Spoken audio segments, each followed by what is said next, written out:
Times Now Super Prime Time.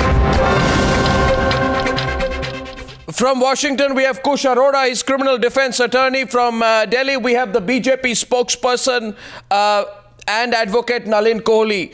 From Washington, we have John Prabhudoss, president of the Indian American Christian Organization. From Delhi, we have Aryama Sundaram, senior advocate of the Supreme Court. From New York, we have Ravi Batra back with us, senior advocate from New York. And from Bangalore, we have Maroof Raza back with us. Let's debate this. Now, let's start with you, Kush, because you're joining us for the first time. I just don't understand, why what is happening right now, including the attack on the Hindu temple in Seattle, is not classified as a hate crime. I mean, Congress defines a hate crime. I want you to give me one reason why the incident in Seattle Metropolitan area of the state of Washington should not be classified as a hate crime. Well, I can't give you that reason. It's absolutely a hate crime, and we see that it has been or will be classified as a hate crime. This is generally an issue that's only a few hours old now. So for all this anger to be in place is obviously very appropriate. It is a very sad situation. It is a terrible situation. Why are just attacks on the heels of that situation? The fact is, Kush, that you haven't done enough. You as in America has not done enough to keep your immigrants safe. At no point can you claim that you've done enough to keep hate crimes against an individual's religion in America out of your society. I mean, it's only last month. I think that's absolutely incorrect. It's completely incorrect. Completely incorrect. Completely correct, Kush. It is incorrect that we have not done enough. Well, I disagree with what you're saying. Well, let me tell you why I disagree with you in turn, because there has been a spike in attacks against Indians in your country. Despite that, it was only last month that the FBI started monitoring hate crimes against Hindus and Sikhs. There are issues there are issues in every single ethnic background. I am talking about whether you're monitoring hate crimes against Hindus and Sikhs. Are you monitoring hate crimes against Hindus and Sikhs? You just changed that. No, but problem is I don't understand this, Kush. Why don't you accept it? After Mr. Patel's incident in Alabama, there have been classifications now of Indian Americans as being a targeted group. 1 second, you need it. I don't understand. You haven't admitted that the incident on Mr. Suresh Patel is a hate crime or an act of racial violence. It is absolutely a racist crime. No, but is there an admission? You're saying it. No, you're saying it. I think that you've mentioned this on your program many times, sir. This is a point that you've driven home many times. No, the point I may drive the point home many times, Kush, but the fact is in the last week, we've seen an American being threatened by a quote-unquote skinny black man walking onto the streets. We've seen a law enforcement officer use a brown-skinned man as a prop. I've seen your coverage of that issue. One second. If you have anybody, no, sir, listen to me, sir. If you have an issue with any person in their home contacting the police, as that man did in Alabama that day, he will be asked the same questions. What's the height of the person? What's the approximate age of the person? I find this the most absurd thing you could have said. You classified that individual I just don't understand this logic. Racist. You classified all of these people as racist. The person who was a racist here was the police officer. The person who was a racist here was that individual officer who made the decision to be a part of a hate crime in this situation. This is not something that you can blame on the entire country. I think, Kush, you have not understood what I'm saying. What I'm saying to you, and I really fail to understand why you don't get the point. Let me explain it to you. No, 1 second, Kush. 1 second, Kush. When crime happens, crime does not happen everywhere. 1 second, Kush. Just hear the counter argument here, because we are all in India very concerned about not just the fact that there is racial violence in America today, but the fact that it is going unattended, and there seems to be a growing. Allow me to complete, Kush. I allowed you to complete, so allow me to complete. As far as I remember, on the 5th of August 2012, there had been an incident where a 40-year-old man called Michael Page, I hope you remember this incident, shot 6 people, wounded 4 others. Allow me to complete. It happened at a Sikh temple in Oak Creek, Wisconsin. That should have been the day when the FBI should have started monitoring hate crimes against Hindus and Sikhs and sensitizing your law enforcement officials. Who from the FBI have you spoken to about that monitoring? Who from the FBI is your source, sir? Well, how do you know that that's not being done? Well, I think you don't know the facts. The FBI started monitoring hate crimes against Hindus I know the and Sikhs facts. only It last seems month. like you're disconnected from the facts, sir. Well, Mr. Kush, you're not aware of it. You're not aware of it. Mr. Arora, the phone lines of a temple, the phone lines of a temple in Georgia were cut off. There was graffiti with hate messages put on it. You know what happened in Virginia, where there were 17 separate incidents of anti-Hindu vandalism. You know what happened in August 2014. Allow me to complete, Kush. There's no a Murti of Shiva at the Vishwa Bhavan Hindu Mandir in Georgia state was desecrated with black paint. Right? And before you jump the gun and call these isolated instances, because I know the standard argument, I know the standard argument with the U.S. government is not fair. Sir, one second. There are 3,135 incidents of hate crime based on race in 2010. You know the fact. My question is, how long? That's absolutely true. That's absolutely true. No, it is true. It is true. Then what are you talking about? Why are you in this not true mode? No, what I'm saying everything is that I say to you, if it doesn't fit your argument, is in the not true mode. I'm opening this up to debate because Kush Arora. No, I'm giving you an opportunity, but Kush Arora, Mr. Arora. Now the fact is, yes, sir, that the American president came to sermonize India, but India's intolerance in his own backyard, a temple has been defaced with the words "Get out." Is this tolerance? What is who is Barack Obama to preach to India? Barack Obama comes to India to preach to India. It will succeed so long as it is not splintered on religious lines. When in the state of Washington today, we have a temple. We have a temple with the words "Get out," and in a school scarred with the words "Muslims get out." That is splintering. A representation that the U.S. president is somehow responsible for defacing of a temple. Mr. Arora, it is about acceptance. It's not fair. It is about acceptance. I think he's the one who runs the country. Who else runs your country? From the United States anyway, we'll open this up, Mr. Arora. But the fact is, around the world, the fact is, there is only one fundamental question that people like you need to accept. Now you're just going on and on. You're not listening to the question. My question is very simple. I'm going on and on because that's the forum that you set up. And I think that you make a decision to misinform the Indian public about these facts. Mr. Arora, see, sitting there in Washington, I don't think you have a sense of how strongly people feel about it. Nobody unfortunately ever challenges you to the points that you make. Now, Mr. Arora, the fact is this. Hear me for a while. I'm happy to hear from other members of the panel, sir. It'll be nice if you hear others as well and give others an opportunity. But Mr. Arora, the fundamental issue is this. The fundamental issue is this, and I think I can understand why you are skewed in your approach. There are a lot of people of Indian origin in America who feel the need to somehow deny that there is racism. There are a lot of people who made America their home, whose families may be from India, who may feel today we need to underplay what has happened. My question, my problem, Mr. Arora, hear me please, that if I say something that is uncomfortable to you, these people should be prosecuted to the fullest degree. Mr. Arora, don't teach me, don't teach us the law. With their ears open would know that I'm not disagreeing with you about many of your points. Mr. Arora, you know, the problem is America doesn't like to be told what's wrong in America. And the simple point I'm making, I'm opening this up to the panel right now. I'm opening this up to the panel. My question is, why is there a reluctance to term the hate spewed on walls of religious places and schools as an incident of racism? I understand your point. Now, Mr. Arora, that question is also directed to other members of your panel. But I think that it's wrong for you to say that there is that kind of a reluctance. Mr. Arora, now you know you made yourself there unwilling. There's nobody here that would not condemn these matters as hate crimes. I don't care about condemnation. Arnab. One second. First of all, let me make one second, Ravi, before you come in. I think you do. Ravi, before you come in. No, I don't care about it, Mr. what you're seeking. No, Mr. Arora, you haven't even understood the point. You're seeking condemnation here. No, you haven't understood the point. I have understood the point. No, you haven't understood the point at all. I can explain it to you if you care to listen. As your point has been challenged here. I want you to sitting there in Washington to say that it needs to be formally declared to be an act of racism. Sure. It has been formally declared to be an act of racism. It has not been formally declared as an act of racism. It has not, Mr. Arora, you are not aware of the facts. A message of peace. Mr. Arora, you are not aware of the facts. You're going on. Now I'm going to open this up to others. You see, let's go to Aryama Sundaram first. Mr. Arora, just back off a bit, please. The question is, let's listen to the other point of view, Mr. Arora, okay? Let's get Nalin Kohli into the debate. I'll go to Aryama Sundaram in a bit. What, Nalin, is the reason why there seems to be a strong reluctance to accept what has happened in the Hindu temple in Seattle with Suresh Patel as an act of racism?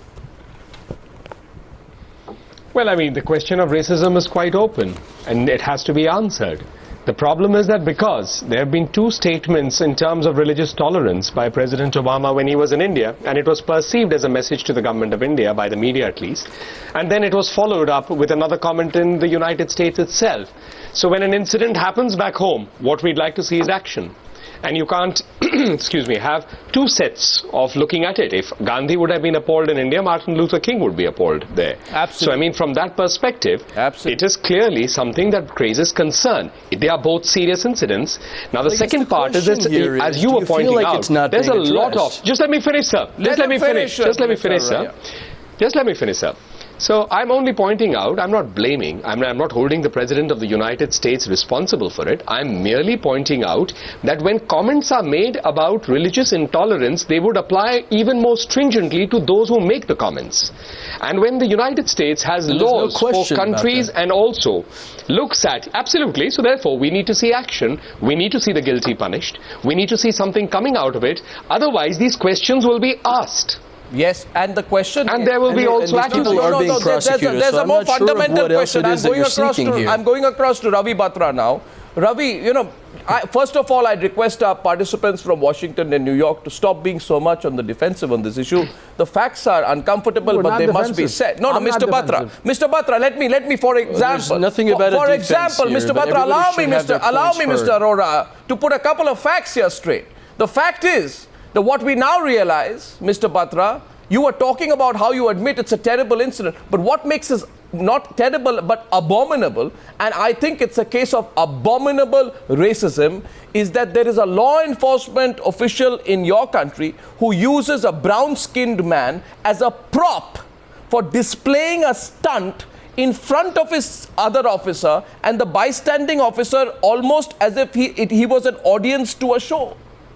You know what happened to the case of Suresh Patel. Suresh Patel was being treated as a prop. Very unfortunate. Right? As a prop.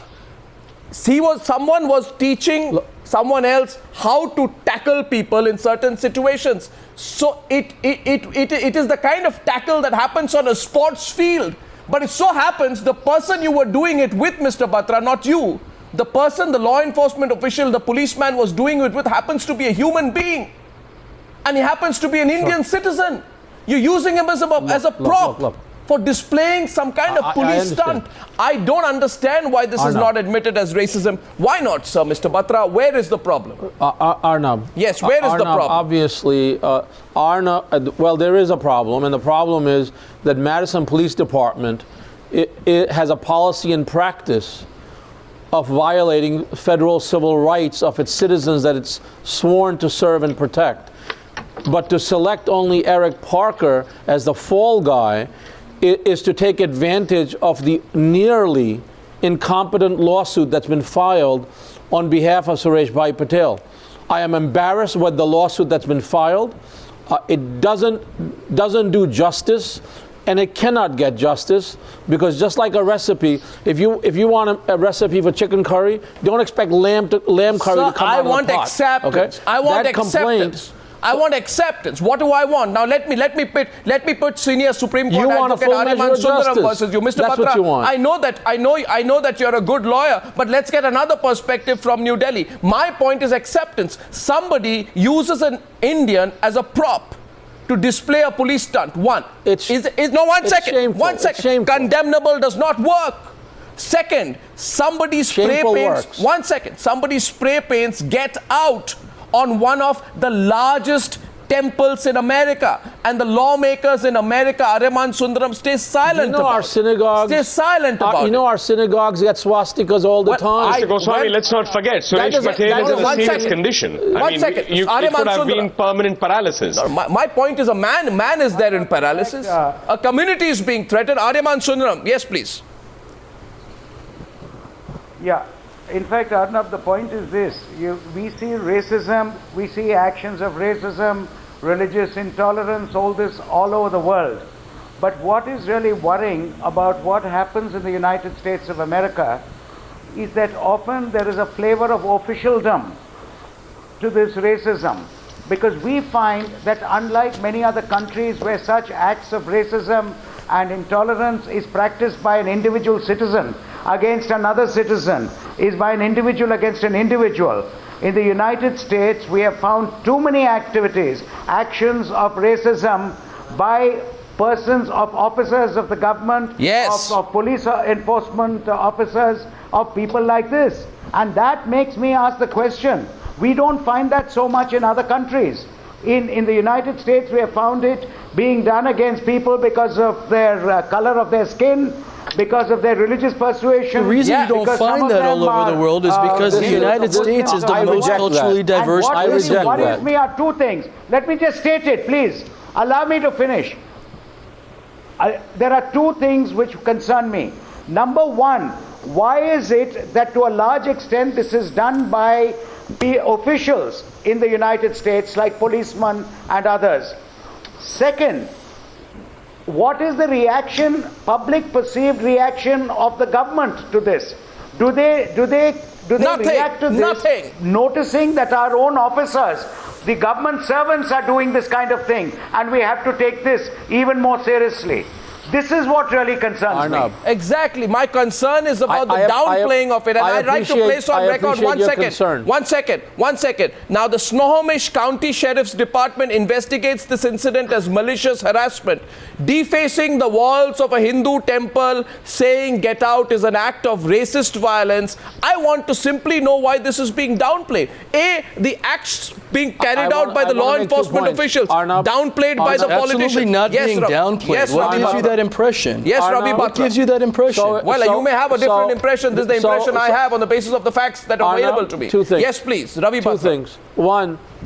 Two things. Thank you. One, while these things are horrible and bad and racist, let's not forget that we also had Brian Murphy at Oak Creek take 9 bullets to protect the Gurdwara. Again, that's and no. Second, I must tell you. 1 second. One second. That's no. Second. No, I want to. I have had senior members of Congress ask me, why is it that churches in India are being attacked? And I'm ashamed of this. India is a land of. India is a land where every religion has exercised its faith in peace. Mr. Batra, the oldest synagogue in the world is in India. 1 second. This is first of all, two wrongs never make a right? And the second is where I agree with you. 1 second. You agree with me? Thank you very much. My question to you is it true to the preamble of the American Constitution? I'd like to get Maroof into it, that your law enforcement agencies tried to hush up an Indian citizen being attacked without an iota of suspicion, being used as a prop for a security stunt by floating the narrative that this Indian citizen was looking around garages. No, 1 second. That Indian citizen was by law enforcement agencies. Yes, Aryama Sundaram. Yes, America is better. America is better because we have the tools to self-correct. That most of these acts of racist violence, many of them, whether it is to people of other countries or to Americans of a different color themselves, is often carried out by the law enforcement agencies themselves. So that means there's a very innate feeling of racism among persons who are employed of and who are government servants. Listen, there's police corruption all over the world. If we can say that there's not police corruption and misactivity in India, then we're really making fools of everybody. But there's I don't understand police officers all over the world. This happens to be an age of social media. This happens to be an age where these May I just come in for a minute, please? 1 second. Nalin Kohli is coming into the debate. Nalin Kohli responding to Kush Arora. And rightfully so. No, Nalin Kohli, please. As a counterpoint to you, Kush, please listen. Yeah, Mr. Kohli. I just want to bring in a point that in the United States, higher standards are expected because, A, let's not forget, it's a land that has been made with immigrants. And every immigrant group of any race or any country has really contributed to the reality. Absolutely. Now, therefore, being on a higher standard, when you start comparing it with maybe standards that don't exist elsewhere, you're only dumbing down that debate. That's why the expectation is justice should be meted out, the message should be clear. I don't think we're dumbing down the debate. I think the problem is that one of the issues here is that America is being sanctimonious. And the point that I'm simply making is that if America is advanced, as you just said, there's higher standards that are expected to ask the rest of the world to actually also raised themselves up to those high standards is not a bad thing. And blaming President Obama for coming to power. Mr. Arora, we can't be putting a standard against another. Goes along with your point. Either the United States as one of the, or the only superpower as some call it, and the fact that it's an advanced democracy, its systems are in place, law enforcement is taken seriously, there's a lot of technology that comes. All over the world they help countries manage to catch people. Here there are things happening in a pattern. At least it appears to be a pattern. And that needs to be corrected fast. Because after all, every country is responsible for the acts of gentlemen, 28 minutes past 9. I need to get two other panelists. I need to get two other panelists into the debate. Now, Mr. Arora, with your permission. If you ask the African American community in the United States the same question, they would say the same thing, that these things are happening in a pattern. Now, Mr. Arora, the only thing that we can do is continue to hold our pull back for a minute and listen. To a high standard. Okay, so I'll request you, Mr. Arora. First of all, I think this is a very silly, and if you don't mind my saying so, puerile and childish argument that there are problems elsewhere in the world, so don't talk about America.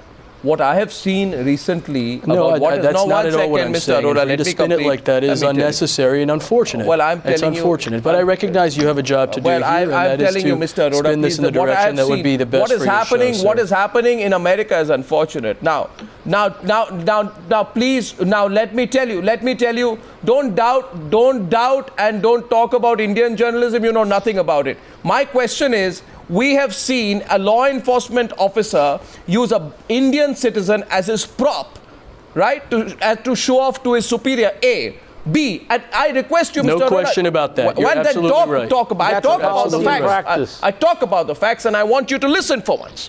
Even if it's difficult for you sitting there in Washington to digest it. No, you've repeated those facts a number of times, and I'm very familiar with this sequence of events. I will add a few more facts so you hear. Second, we've seen the Alabama police float the theory that the victim of the racist attack was at fault because he was looking into people's garages, which was later seen to be a lie. C, we've seen the walls of a temple being spray painted with the words "Get Out" on the eve of a big Hindu festival. 4, we've seen the walls of a school in the same area being spray painted with the words "Muslims Get Out." We've seen the walls of the Islamic School of Rhode Island in West Warwick spray painted with cuss words against Islam. In the light of the above, we can conclude, A... What is your question Well, here? the point is this, Mr. Arora, I'll have the Yes, patience this to is a listen. list of very sad and very tragic Mr. Arora, events. I don't care about condemnations. My point is action. First point is that there are a lot of people out there who are discriminating and being allowed to discriminate on the basis of skin color. Second, that American law enforcement agencies act on the basis on the basis of white superiority. We expect those people to be prosecuted. And the American law enforcement agencies are allowed to act on the basis of white superiority and hush up racist attacks by justifying them. And that for me is intolerable. Maroof Raza opens up the debate as well from Bangalore this evening. That condemns that more than the President of the United States. Does. Maroof, why such reluctance to accept racism per se? Yes, Maroof.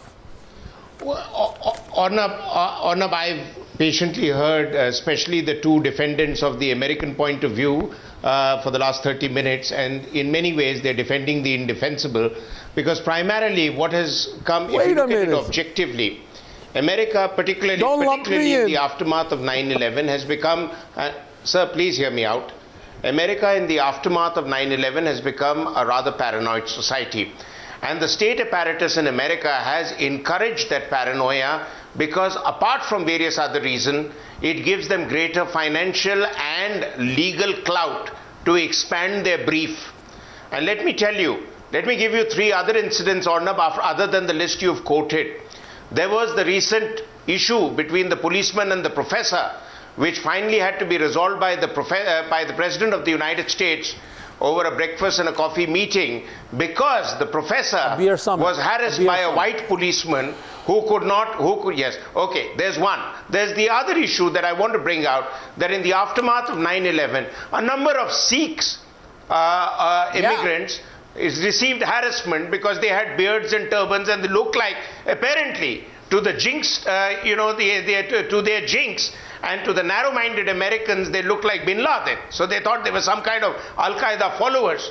And America, unfortunately, has also had attacks in the previous years of 9/11. I remember in March, April 1995, when I was in the United States, there was the case of the Oklahoma bomber who went berserk. So, you know, while you target immigrants, the bulk of the attacks in your society come from white Anglo-Saxon Americans. And you've never been able to discipline them enough. So please don't defend the indefensible. America is a land of immigrants. America has gone paranoid. And America does not have the ability to stand. Sir, please hear me out. America does not hold the Mr. Batra and Mr. Kush. America does not hold the high ground morally anymore. So please don't pontificate, sort your own house. The person who just said that America's standards are higher, should be higher as a superpower in the world. The President of the United States is making statements on issues which he cannot handle at home because he's lost the political clout, but he is still a player in foreign policy, and therefore he pontificates to us, all societies, and as Mr. Kohli rightly brought out, that America, we expect higher standards. We expect higher standards from the United States. No idea if what you you're cannot saying, maintain sir. higher standards, please don't pontificate. You have no idea what you're talking about. No, I have absolutely clear idea.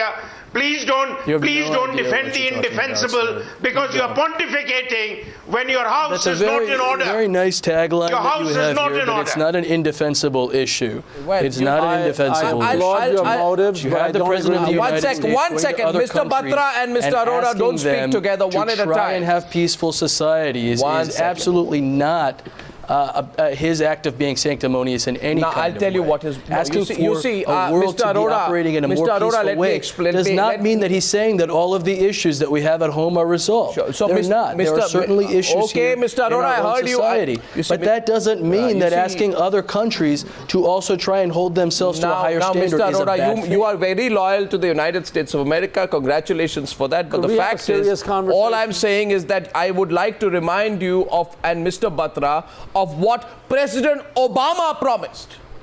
America will do some soul searching, he said, after 6 people were shot dead in the horrific Gurdwara shooting in Oak Creek, Wisconsin on August 2012. John Prabhudoss needs to come into the debate as well. I'm saying today, where has that been forgotten? You said there'll be soul searching. Now, 3 years after that, 1 minute, 1 second, Ravi Batra, my question is 3 years after that, an Indian citizen, victim of brutal racist violence, and openly racist threat on a temple in Seattle. Where is the soul searching? Why not an admission of racism? Are you embarrassed? Wait a minute. Madison, Suresh event, there's a parallel federal investigation. Is there an admission of racism? Is there an admission of racism? Of course. Why do you think there's a parallel investigation? I'm sorry, but what is the investigation required to prove that it's That's why. That's why I said to you. Tell me one government official. Now, Mr. Batra, you're really on the wrong foot on this one. You tell me, give me one instance give me one instance where what happened in Madison has been accepted to be an act of racism. I will rest my case. Tell me one person who has said this particular incident, this particular case, 1 second, not malicious harassment, but racism. Tell me, has it been acknowledged as an act of racism? The mayor of Madison is missing in action. Okay, he's hiding behind the petticoats of Police Chief Larry Muncie, and I don't like it. I'm waiting for Governor Bentley of Alabama, which has a very storied past of racism and bigotry, to speak up and appoint a special prosecutor. So I'm waiting for that. But that does not mean that America is racist. Yes, we have some who are racist, just like everywhere else in the world, but we've got the tools to correct it. However, again, I say to you, if you don't know what you're doing in court, like in a kitchen, you're going to burn the dish. Maroof. And the lawsuit filed is not up to standard. Mr. Kush. That's Mr. Batra. Mr. Kush, there is enough evidence. Mr. Batra, there is enough evidence that things are not in order and America has lost the moral high ground to pontificate. We are not saying everything is wrong in America. I still have great affection for the average American people. They're pretty oblivious to what is happening, but it's the indifference. It is the indifference that is worrying, Mr. Batra, and it is the indifference that the establishment is exhibiting to a case which can become a precedent right across America if it is not contained now. And that's the central point we're trying to drive home. So don't defend what has gone wrong. Tell us how you can get it right. The central point we are driving home, and I'd like to get John Prabhudoss, who hasn't spoken from Washington yet. The central point we are driving home, John, is that America has gone from the likes of Martin Luther King and Rosa Parks being activists for civil rights for all in America to the 21st century, when America isn't even willing to acknowledge they have a problem plaguing them, and that problem is called racism. I don't know why there's an assumption that it hasn't been acknowledged. They are not even willing to acknowledge. If we look at social media immediately, they are not even willing to acknowledge that what has happened is an act of racism. From all walks of life. Why so? From all backgrounds. Why so? Why is there not an admission that this is an act of racism? Yes, John. There is an admission. You've missed it. There is no. Tell me where there has been an official admission.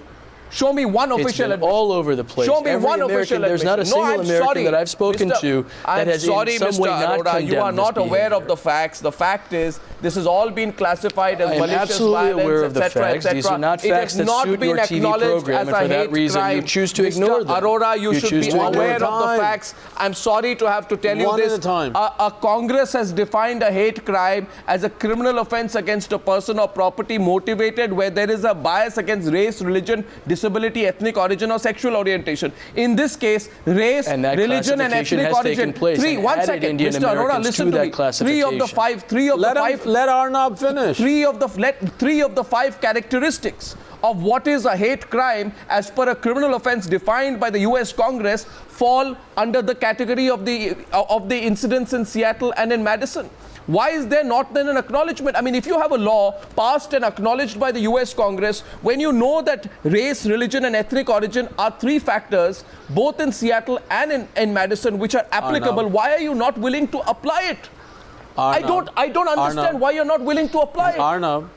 Yes, John. John wants to come in. John Prabhudoss. Wrong people. John Prabhudoss from Washington. Sorry, John. Yeah. I'm sorry, I don't have an audio line with you. John, I'm not getting the audio line. Ravi Batra, would you like to answer that? Yes, I do. Look, the racism that exists in Madison Police Department. The mayor of Madison needs to admit it or get out of town, get out of Dodge.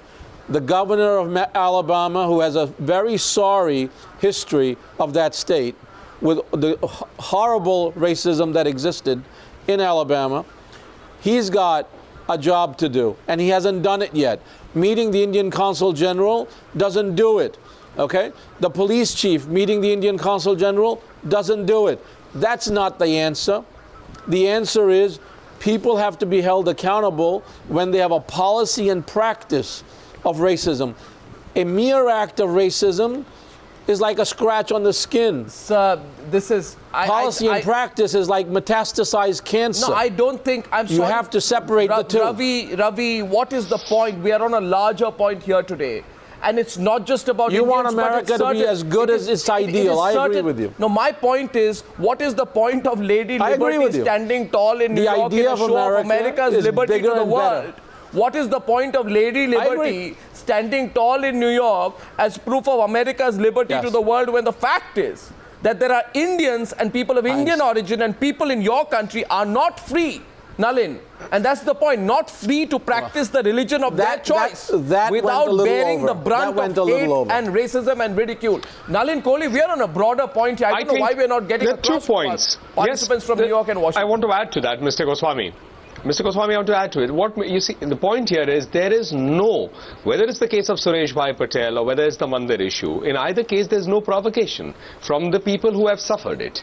In Suresh Bhai's case, he's walking, he couldn't communicate, and as you said, he's used as an object to display something which has caused him grievous hurt. Could have taken his life. In the case of the Mandir, again, there is no way of any interference or anything that would say, okay, there was a reaction. These are therefore, when it comes without any reaction, the question of racism is done. indirect. And then as Mr. Batra was saying, when you do not have the acknowledgement of it, and he himself is condemning it, when you don't have the acknowledgement of it, obviously the debate will get further heightened. You can't ignore it. Sure. Why isn't there an acknowledgement? But I welcome the call for official acknowledgement. I myself am making the same call. But there is no official acknowledgement. By the way, we've been talking about this for 5 days. By the way, the only issue I have is this. I absolutely accept the proposition that the United States Constitution, which is why we have a roadmap in our country, is why we are the best nation on earth. Now, in practice, we have some things that go wrong, but we have the tools to fix it. You see, I don't know what tools you have to fix it. Mr. Batra, Nalin is responsible. Well, you have to know what you're doing. Before Nalin comes in, first of all, stop this whole, just a sentence. We are the best country in the world, kind of, that whole, I don't know. It's no, it is. Mr. Batra, Mr. Batra, actually, my comment was on that. Mr. Batra, on facts Mr. Goswami. On facts tonight, Nalin is responding. Mr. Goswami. Yeah, Nalin, please, go ahead. Nalin. Mr. Goswami, my point is very simple. If you believe you are the best nation in the world, you are entitled to. Everyone has a right to believe how good they are. However, when you are the best, let's see the best practice emerge. Let's see justice fast. Let's see this get over with. Absolutely. And therefore, you will be able to walk that talk, which is the best nation in the world, as you say. I agree with you. But Ravi Batra, how can... the Indian American community... So the Indian American community in Madison should have refused to meet Larry Muncie and should have said to the mayor, fire the bum. Okay? But they went and met him. The Indian Consul General went to meet him. How dare he give him the audience? Now, if you don't know what you're doing, don't expect change. Well, that's your problem, Mr. Batra. I'm asking you. Mr. Batra, that's an interesting point you're raising. 1 second. You are putting it down more as an advocate, not as a sovereign nation's Counsel General, who is conveying also a point of view of the government. That's different. I mean, if the Counsel General cannot officially state a stand, and by the way, back here, we have said it. I mean, the spokesperson of the Ministry of External Affairs has said so. Just let me finish my point. Therefore, what I'm only trying to say is, it is not going in terms. Maybe. No. Therefore, we can only raise the point, flag the point, which the ministry has done, provide help to the person who's the victim, provide help to the victim, and the third is expect the highest standards, in your words, from, as you say, the best nation in the world. What high standards, Nalin Kohli? The fact is, 1 second, what high standards? Now, Aryama Sundaram, I'd like you to come back to the debate. I keep hearing this, we are the best nation in the world, we are the greatest democracy in the world, we have a great history, we have liberty, we have the First Amendment. I mean, for God's sake, the First Amendment has become redundant in America today. I'll tell you why it's become redundant, because for more than 24 hours after the defacing of a Hindu temple wall and a school on grounds of religion, your law enforcement authorities and agencies have not been able to make an arrest. It takes time. You can't blame the Indian government the statement. For everything. Yes, 5 more minutes to the debate. Aryama Sundaram, Mr. Sundaram. Arnab, I think the very statement, we're the best nation in the world, perhaps spells everything as to why there is intolerance for others. Maybe it comes from that innate feeling. The fact, like I've been saying time and again, on which I have not found an answer. I do not find fault with the Indians or find fault with the American citizen. I find fault with the establishment, because I find that in the United States, it's not only against foreigners, it's even against black Americans, it's against ethnic Americans. Yes. We have law enforcement agencies time and again behaving with them in a very high-handed manner, which they do not do with the white population. And what really is the worrying factor is that when law enforcement agencies themselves practice racism, how can a country begin to talk about intolerance in other countries? Forgive me. The mere fact that we may have instances of intolerance in America does not mean that America loses the right, which it's had from its birth, to talk about mutual respect. You know, Pope Francis has the right answer to mutual respect for religion. because the United States Constitution does not apply to every nation on earth. So he's got the right answer, which is don't insult another person's faith. Okay? I completely agree with that. You know, there is something more to this conversation that we're having, and it must not be about finger pointing. It must be about how do we, as humanity, get to a better place.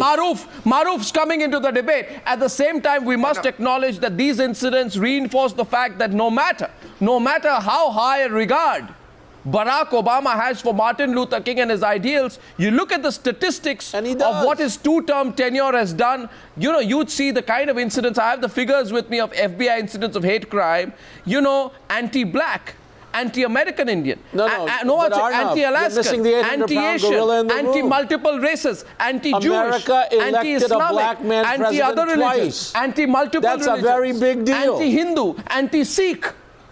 And still you say there's no racism in America. Elected Barack Obama twice. You just need to compare, sir. That's a very big deal. Sir, you need to compare two statistics in America. You need to look at anti-white on the one side and anti-everybody else on the other. You will find 6 times the amount of racist violence against people who are not white, which means in percentage terms, the possibility of a non-white man being the subject of a hate attack in America is maybe 20 to 30 times that of a white man. That, sir, fundamentally can only be described by one word, and that word begins with R. It's racism. Maroof Raza comes into the debate. We are not seeing an acceptance, Maroof, on this debate so far. If one person in America is coming in. Maroof is coming in.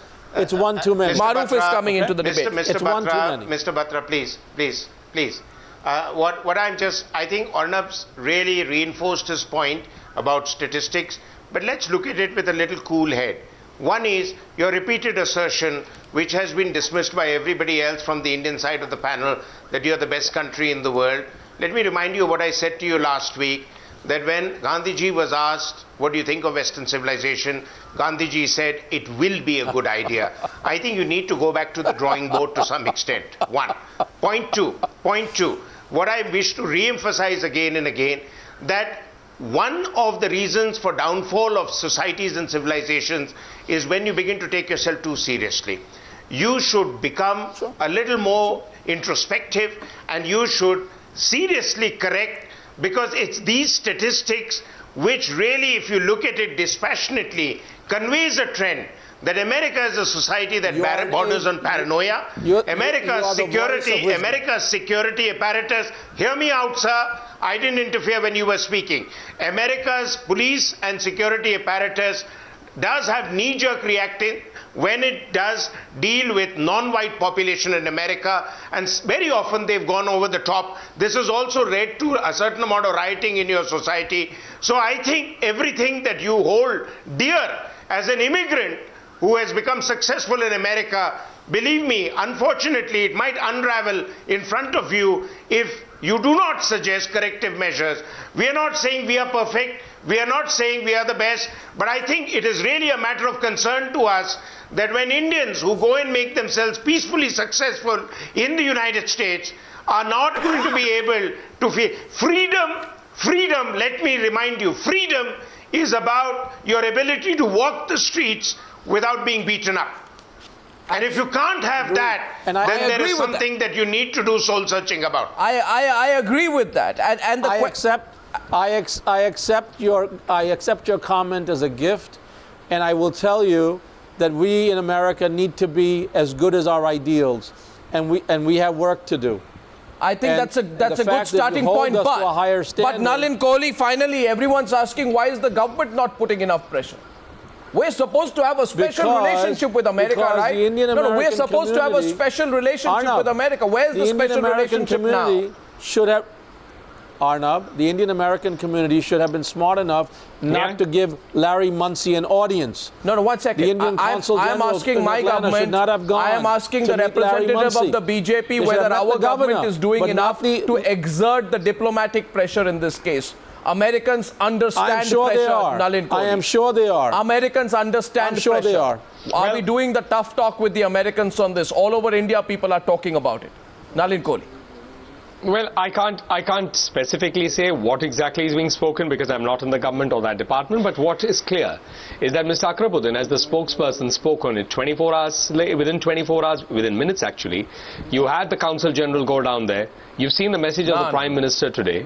So the Government of India's message is going clear, and it will be followed till the very logical end. Well, I think that's a very diplomatic comment that you've made here. We expect more, Mr. Kohli. Aryama Sundaram, Ravi Batra, Maroof Raza, thank you for joining me on that debate. And the question goes once again, how much will it take for America, for the state governments, as well as for the federal government to accept that what has happened to Suresh Patel and what has happened in Seattle is nothing but racism? Thank you for joining me on debate number 1 on the Newshour tonight.